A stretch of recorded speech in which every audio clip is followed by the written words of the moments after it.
Hey, what's going on, everybody? This is Andrew back for another day of SaberSim's DFS office hours. For those of you who are new here, this is a show where we go over how to use SaberSim, answer any and all DFS related questions. Get your questions in one of three ways here. First off, send us an email, support@sabersim.com. Second, post it live in the YouTube chat. Third way, post it in the office hours channel in our Discord server. If you're not in our Discord and want to get access to that channel, there is a link in the description of this video. You also get access to our similar channels, individual sport channels, and you get access to the rest of the SaberSim teams. Can't say enough good things about the Discord. With that said, we do this show Monday through Friday, 4 p.m. Eastern. We do this show on Saturdays at 11 a.m. Eastern. So tune in and get your questions answered. But looking ahead today, we have a big 9-game MLB main slate here, and it should be a fun day of DFS. So let's get SaberSim pulled up. What is going on, everybody? See Andy, see Mark here. Appreciate you guys tuning in. No questions to get us started today, so thought I would run a build here and just talk about building some MLB DFS lineups.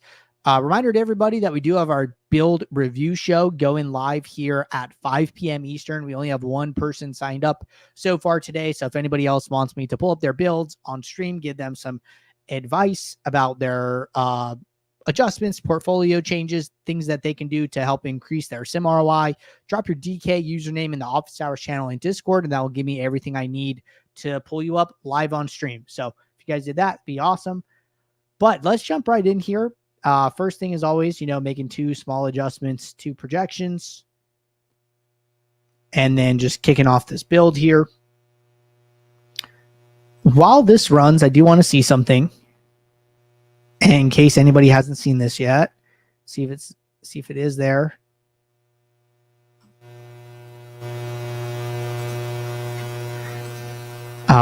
Which it is. So in case anybody hasn't seen this yet, our first NFL Sims are up for the Thursday night football showdown between the Ravens and the Chiefs. These are our initial projections here. So if anybody wants to start dabbling with some NFL DFS builds, you can now do that, right? So these just went up this morning as far as I know. So just something to note. I know everyone's really excited about NFL right around the corner here.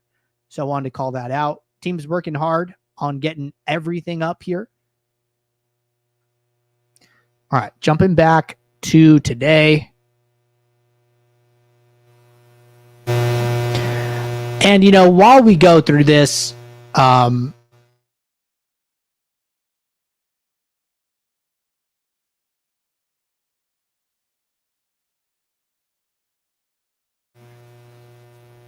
I'm just moving some columns around. So Mark said, I've watched a lot of builds on this channel. No one ever used the games tab. Why is that? So the games tab is more describing, well, basically what it describes is game stacks. So basically this is any lineup where you have players from both sides of a game. Now,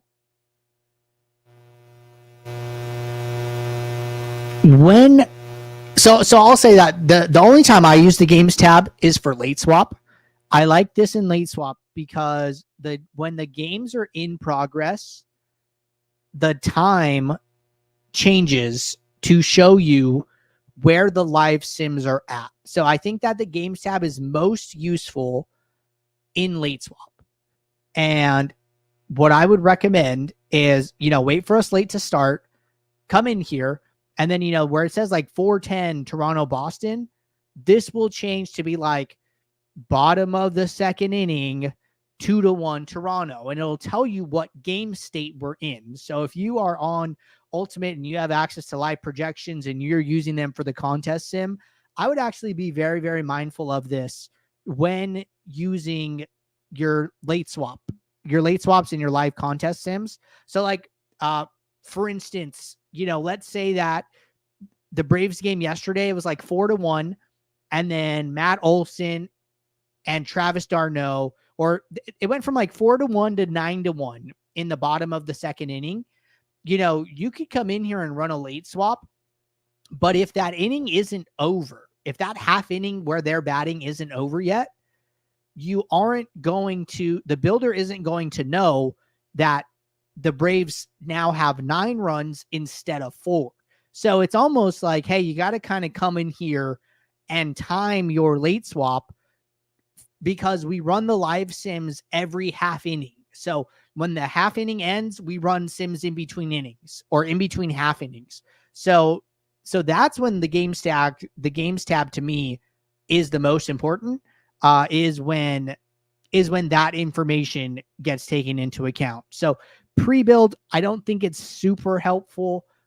The only time I would like use it is, or I think it could be helpful, is like you come in here and you see you have like 100% game stacks from one team. Meanwhile, the pool exposure for that game as far as game stacks is like actually very low.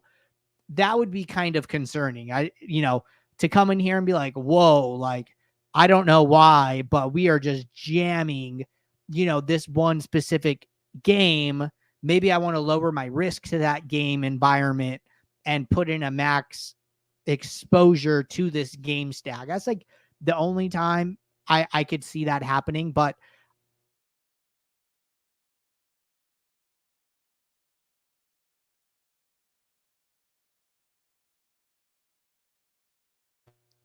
understanding the progress in the game to that point. So that's what I would say about the games tab here.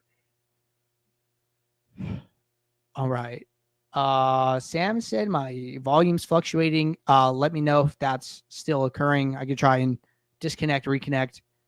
Let's see. Mark said you can use my build from yesterday's main slate if you want. Adams0518 on DK for the review show. Mark, if you're in the Discord, you could drop that in the office hours channel. That'd be a huge help. So I'd be happy to pull you up on stream today and go over your builds for.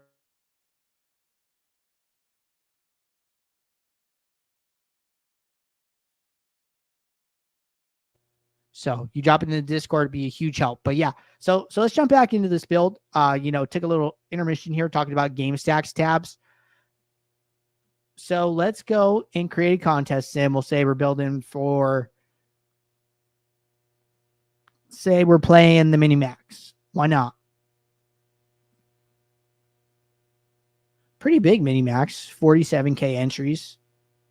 All right, so I have this one contest sim for the mini max. I'm just going to run with the one contest sim.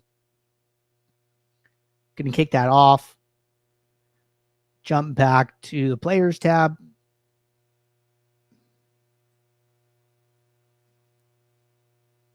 Going to change my lineups to 150.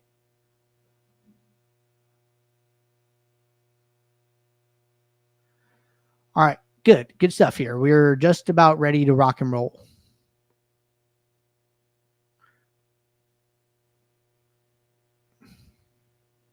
All right, contest sim is finished. So I'm going to take like a right to left approach, starting with filters. One thing that we've started to recommend more and more is a projection filter, filtering out the bottom 10% of lineups. So the way this works is put in a filter, show lineups with projection greater than X.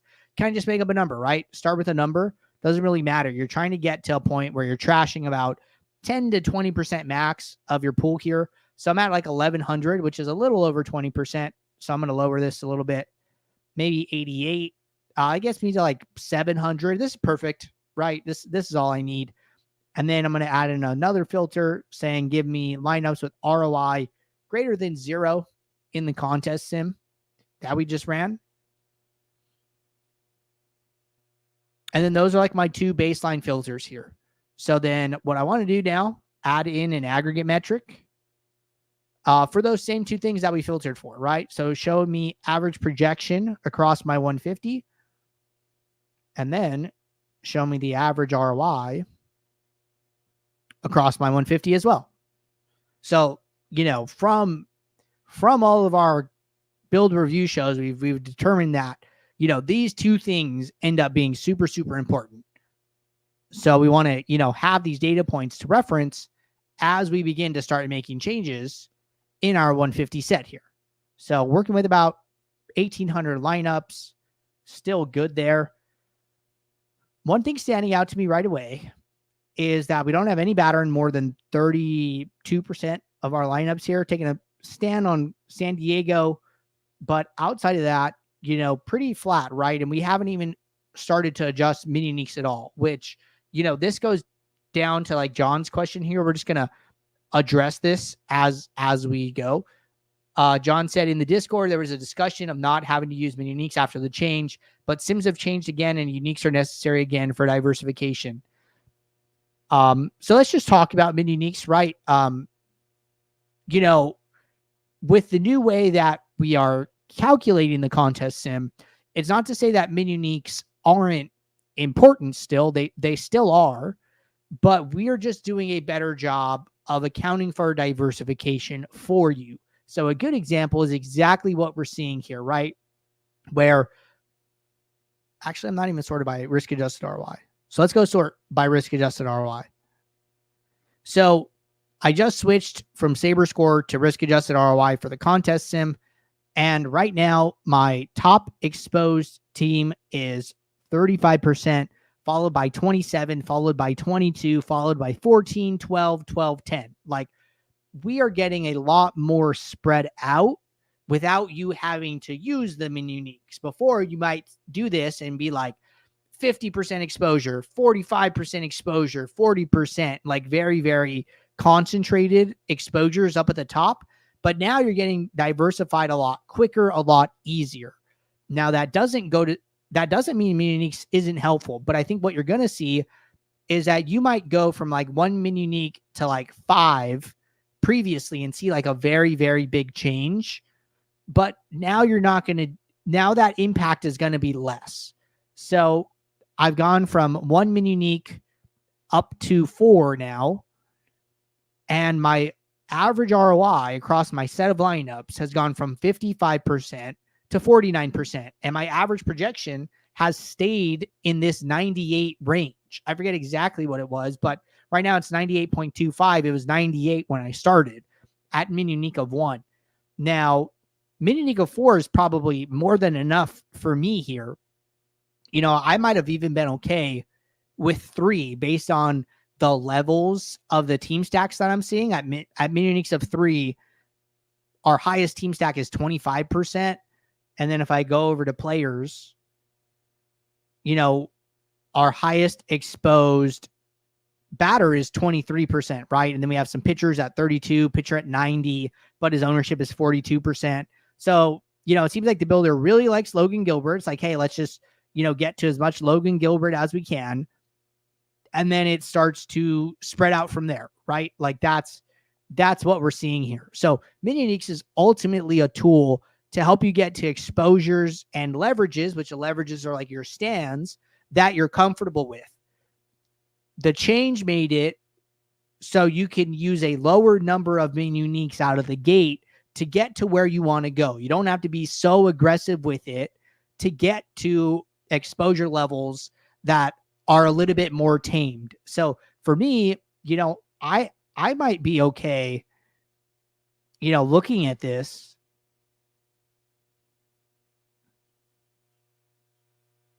Two mini uniques looks fine. 1 mini unique almost looks fine for me. 1 might be a little aggressive, having a lot of these Chicago batters who have like really low ownership and like a low team total. So like I might be good with 2. And then we see them drop, we still see them here, but the exposure is less, right? And so 2 or 3 mini uniques is probably enough for me. But previously, I might have had to get to 5 to 6 to 7 to get to similar exposure like bands, get to similar exposure levels. And I probably would have been sacrificing a lot more projection and average ROI to do that. So this kind of solves that problem. This was the whole update. Like, hey, let's get to a better, diverse set of high ROI lineups where you don't have to use mini uniques as much because we're going to account for it. And then it's not going to impact your lineups as much. So that's what the update does. It doesn't make it obsolete. There's still value in using it. You're just going to get to where you want to go faster is what it comes down to. All right, next question here. When's a good time to use SaberSim late swap if your original field is a custom field?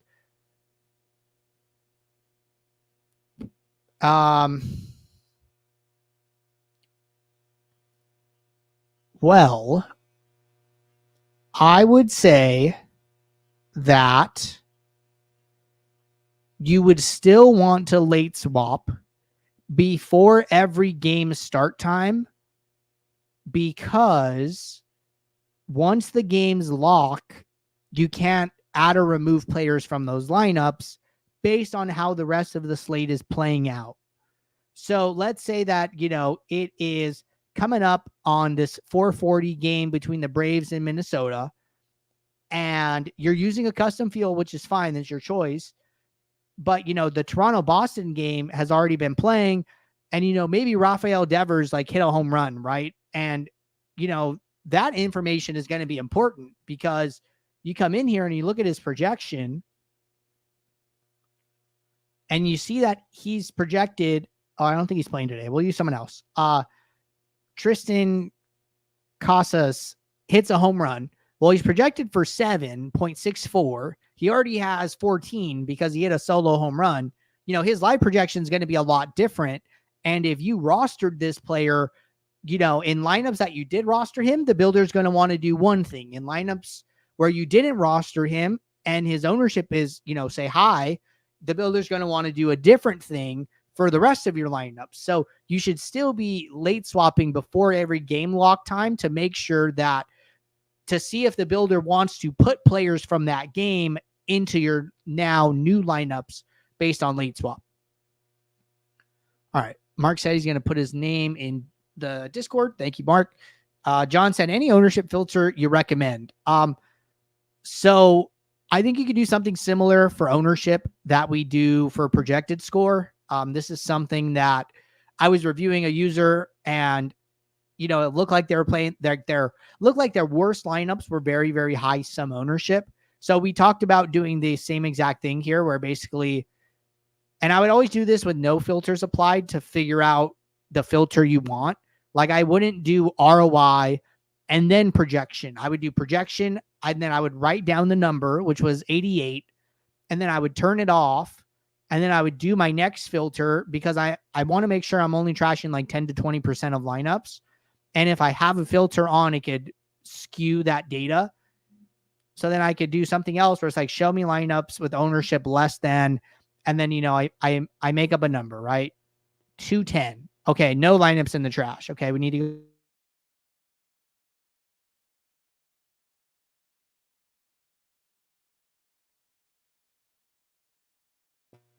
Okay. 160, 75 lineups in the trash. So now we're actually getting closer. 145. 300. And then I would be really, really close at this point, right?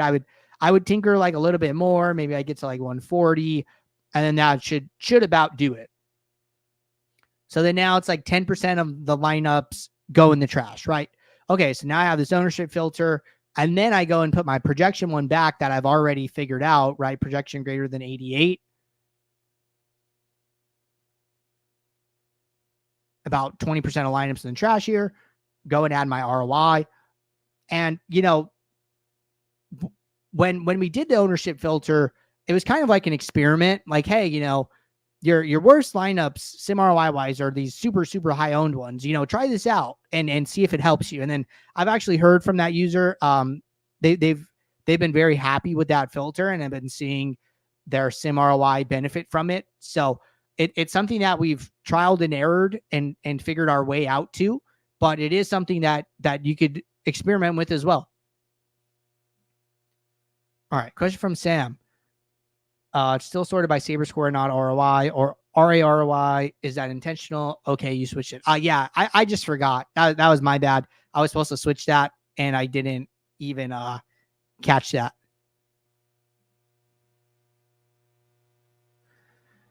Projection actually went up from having one unique. We've seen interesting things with this. sometimes I've seen it. I think we were doing an experiment yesterday where the ROI was actually going down and the projection was going up as we increased them in uniques, because we were targeting a specific lower projected team, but they had even lower ownership. And we were getting away from that team to higher projected plays, but the ROI wasn't benefiting from that. So that was kind of interesting the way that was working yesterday. So you could see it move in a couple different directions.